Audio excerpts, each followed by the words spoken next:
Hello viewers, అందరికీ నమస్తే. Welcome to dream home furniture mall.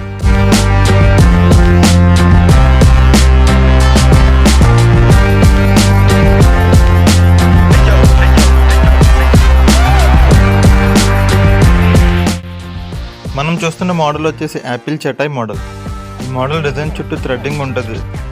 Design highlight అవి యూనిక్గా కనిపించడానికి. హెడ్ బోర్డ్కి సెంటర్ ఆఫ్ అట్రాక్షన్ వచ్చేసి ఈ ముక్క కొరికేసిన యాపిల్ సింబల్, దానికి రోజ్వుడ్ పాలిష్. ఈ లెగ్ బోర్డ్ డిజైన్ కూడా సేమ్ మన హెడ్ బోర్డ్కి సిమిలర్గానే ఉంటుంది. ఈ మంచం, పరుపు, 3 పిల్లోస్తో కలిపి దీని కాస్ట్ వచ్చేసి 49,999. ఈ 6 కాంబో మనకు ఆఫర్ ప్రైస్ వచ్చేసి కేవలం 33,499 మాత్రమే. 5 సైజ్ అయితే 31,499 మాత్రమే. మీరు మన యూట్యూబ్ ఛానల్ సబ్స్క్రైబ్ చేసి ఇన్స్టా పేజ్ని ఫాలో అయితే ట్రాన్స్పోర్ట్ ఫ్రీ 20 కిలోమీటర్స్.